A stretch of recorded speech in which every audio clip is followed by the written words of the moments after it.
পঞ্চগড় জেলার সবচেয়ে বড় পূজা মণ্ডপটি দেবীগঞ্জের জগবন্ধু ঠাকুরবাড়িতে। এবার সেখানে শারদীয় দুর্গোৎসবের ১১২তম আয়োজন।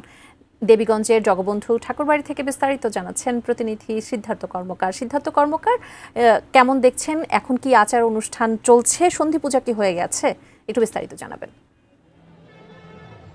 মুনি, প্রথমে শারদীয় শুভেচ্ছা। আজকে মহাষ্টমীর যে পুজো আমরা সকাল থেকে দেখতে পেয়েছি পঞ্চগড়ের ২৯৯টি পূজা মণ্ডপে, তার মধ্যে কিন্তু সবচেয়ে বড় পূজা মণ্ডপ সেটি হচ্ছে জগবন্ধু ঠাকুর বাড়ি পূজা মণ্ডপ দেবীগঞ্জ।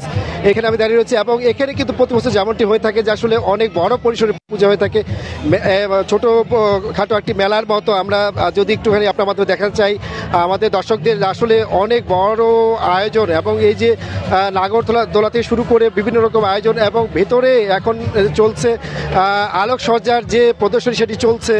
তো আমরা দেখতে পেয়েছি যে এই উপলক্ষে কিন্তু অগণিত ভক্ত তারা কিন্তু দেবীগঞ্জে এই জগবন্ধু ঠাকুরবাড়িতে তারা কিন্তু ভিড় করছেন সকাল থেকেই আমরা দেখতে পাচ্ছি সারাদিন, এবং রাত্রেবেলাও কিন্তু চলছে এখন লেজার শো এবং যে আলোকসজ্জার যে কাজ সেটি চলছে।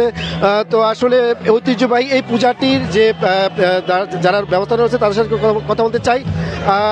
নন্দন কুমার শাহ, তার সাথে জানতে চাইবো আপনাদের ব্যবস্থাপনা কিরকম আছে এবং কিরকম আপনারা আইন শৃঙ্খলা কিরকম ব্যবস্থা রেখেছেন।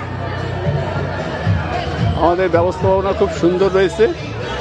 এখানে আমরা আমাদের নিজস্ব স্বেচ্ছাসেবক বাহিনী এবং পুলিশ প্রশাসন থেকে সর্বাত্মক সহযোগিতা পাচ্ছি। এখানে কোনো ধরনের কোনো অপ্রীতিকর ঘটনা এখন পর্যন্ত ঘটেনি।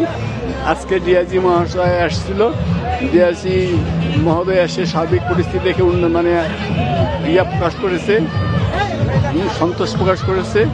আমরা চাই যে আমরা সুন্দর সুষ্ঠুভাবে ভবিষ্যতে ধরো আরও এর চাইতে ভালো দুর্গাপূজা করতে পারি। এলাকার হিন্দু মুসলমান সকলে মিলে আমাদেরকে সর্বাত্মক সহযোগিতা করছে, তাদের সহযোগিতার কোনো ধরনের ঘাটতি নেই। এই বলে আমি আমার বক্তব্য শেষ করছি। ঠিক আছে, ধন্যবাদ আপনাকে। তিনি যেমনটি জানাচ্ছিলেন যে আসলে সব রকমের কিন্তু তারা ব্যবস্থা রেখেছেন এবং এখানে কিন্তু সবচেয়ে বড় যে বিষয়টি সেটি হচ্ছে ধর্ম বর্ণ নির্বিশেষে শুধু সনাতন ধর্মীরা নয়, বিভিন্ন ধর্মের মানুষদের আমরা দেখেছি এই মেলাতে তারা কিন্তু স্বতঃস্ফূর্ত অংশগ্রহণ করেছেন এবং এই উৎসবমুখর পরিবেশে চলছে এখানকার যে আয়োজন সেটি।